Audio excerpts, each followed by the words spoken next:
Subscribe कीजिए दोस्तों हमारे चैनल को। नोटिफिकेशन पाने के लिए बेल आइकन को प्रेस कीजिए। देखो बच्चों, ऑनलाइन क्लासेज में आपका स्वागत है। आज हम 7th क्लास सामाजिक विज्ञान में लेसन नंबर 4 वायु उसके बारे में अध्ययन करेंगे। इस लेसन में अपने वायु के बारे में, वायुमंडल क्या है उसके बारे में अध्ययन किया। वायुमंडल में कौन कौन सी गैसें हैं उसके बारे में भी अध्ययन किया। हमारे चारों ओर के आवरण को ही वायुमंडल कहते हैं। वायुमंडल का संगठन, इसके बारे में भी अध्ययन किया। उसके बाद इसमें कौन कौन सी गैसें मिली हुई है उसके बारे में भी देखा। उसके बाद वायुमंडल की संरचना कैसे हुई इसके बारे में भी अध्ययन किया। और इसमें कौन कौन सी परतें हैं, जैसे सौमंडल, समताप मंडल, मध्य मंडल, आयन मंडल, वायुमंडल, इन सब परतों के बारे में भी अपन ने पढ़ा। और उसके बाद इसमें पढ़ा मौसम और जलवायु, तापमान क्या है क्या नहीं है, कैसे अनुभव किया जाता है उसके बारे में सारे। उसके बाद वायुदाब, उसके बारे में अध्ययन करेंगे। आज जिस टॉपिक के बारे में अपन ने अध्ययन करेंगे वो है पवन। उच्च दाब क्षेत्र से निम्न दाब क्षेत्र की ओर जो गति, जो वायु जो गति करती है उसी को पवन कहते हैं। एक बार और सुनिए आप, उच्च दाब क्षेत्र से निम्न दाब क्षेत्र की ओर जो वायु जो गति करती है उसी को पवन कहा जाता है। उसी को क्या कहा जाता है? पवन। आपने पवन को काम करते हुए देखा होगा। आपने पवन को काम करते हुए देखा होगा। देखिए आप, जब यह सड़क पर गिरी पत्तियों को उड़ाती है, ये भी देखा होगा आपने। अथवा तूफान के समय पेड़ों को उखाड़ देती है, ये भी देखा होगा आपने। कभी कभी जब पवन धीरे बहते हैं तो आप इसे महीन धूल और धुएं को उड़ाते देख सकते हैं। कभी कभी पवन इतनी तेज होती है कि इसकी विपरीत दिशा में चलना कठिन हो जाता है। आपने ये भी देखा होगा, जब बहुत तेज हवा चलती है, जब हम उसके विपरीत में चलते हैं तो हमारा चलना मुश्किल हो जाता है। जब तेज पवन के कारण आपके लिए समस्या उत्पन्न हो तो पवन के मुख्य 3 प्रकारों को में विभाजित किया जा सकता है। पवनों को 3 प्रकार में बताया गया है।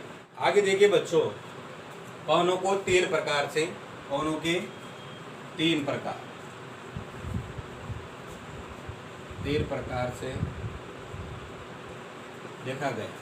पहला है स्थायी पवने, स्थायी पवने। दूसरा है मौसमी पवने। तीसरा है स्थानीय पवने। अब आप देखिए स्थानीय पवने किसे कहते हैं। व्यापारिक, पश्चिम और पूर्वी पवने स्थायी पवने होती है। ये वर्ष भर लगातार निश्चित दिशा में ही चलती है। एक निश्चित दिशा में चलने वाली जो पवने हैं उसी को अपन क्या कहेंगे? स्थायी पवने। जो वर्ष भर लगातार एक ही दिशा में चलती है उसे कहेंगे अपन, क्या कहेंगे? स्थायी पवने। उसके बाद देखिए आप, मौसमी पवने। यह पवने विभिन्न ऋतुओं में अपनी दिशा बदलती रहती है। जैसे जैसे ऋतुएं आती है, जैसे गर्मी, क्या है? गर्मी है, सर्दी है, गर्मी है, सर्दी है, उन सब में बदलती रहती है। और जैसे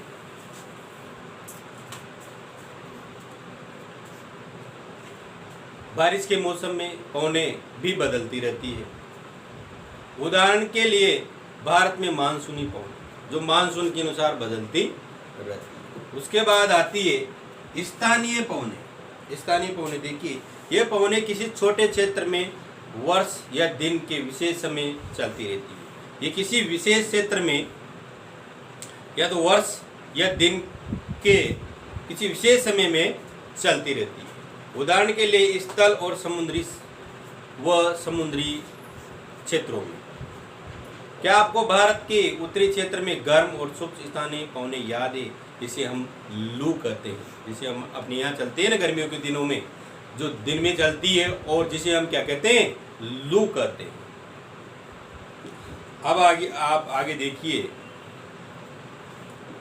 चक्रवात। चक्रवात के बारे में आप थोड़ी सी जानकारी लें। भारत के पूर्वी समुद्री तट में स्थित ओडिशा, बंगाल की खाड़ी से उठने वाले चक्रवातों का खतरा बना रहता है हमेशा। भारत के अंदर समुद्री तट के पर स्थित जैसे ओडिशा है अपना राज्य, जैसे पश्चिम बंगाल है, हमेशा इनमें चक्रवातों का खतरा बना रहता है। 17-18 अक्टूबर सन 1999 में राज्य के 5 जिलों में चक्रवात आया। 29 अक्टूबर 1999 को अन्य महा चक्रवात आया, जिसे बड़े तबाही मचाई थी। उसने बहुत भारी इसमें तबाही मचा दी।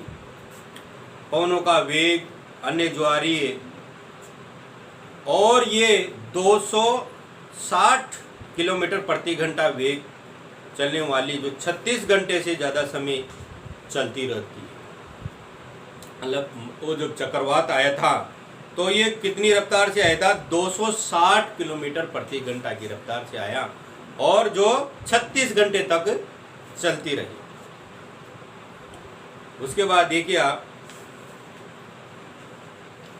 25 अक्टूबर 1999 को पूरी पोर्ट ब्लेयर के निकट थाईलैंड की खाड़ी में आए चक्रवात धीरे धीरे ये उत्पन्न हुआ और धीरे धीरे पश्चिम दिशा में बढ़ाए।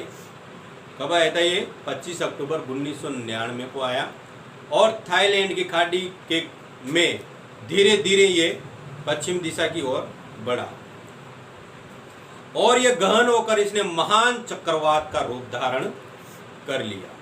और 29 अक्टूबर को सुबह 10:30 बजे ओडिशा के इरेसामा और बालीकुडा के बीच वो क्षेत्र को प्रभावित किया और बहुत ज्यादा वहां तबाही मचा दी। उसके बाद जो अगला टॉपिक है अपना आर्द्रता। कौन सा है? आर्द्रता।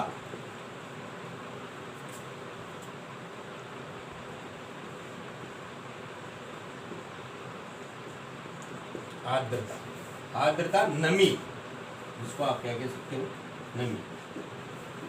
अपने जो वायुमंडल में जो आर्द्रता बनी रहती है, जो नमी बनी रहती है, जब जल पृथ्वी की विभिन्न जलाशयों से वाष्पित होकर, जब जल स्थल मंडल के जो जलाशय हैं उनसे जब जल वाष्पित होकर, मतलब वाष्पीकरण होकर जब जलवाष्प बन जाता है तो वायु में किसी समय जलवाष्प की मात्रा को ही आर्द्रता कहते हैं। जब ये जलवाष्प ऊपर जाकर जलवायु में मिल जाता है, जब वहां पर जाकर ये आर्द्रता बनाता है तो उसी को अपन आर्द्रता कहते हैं।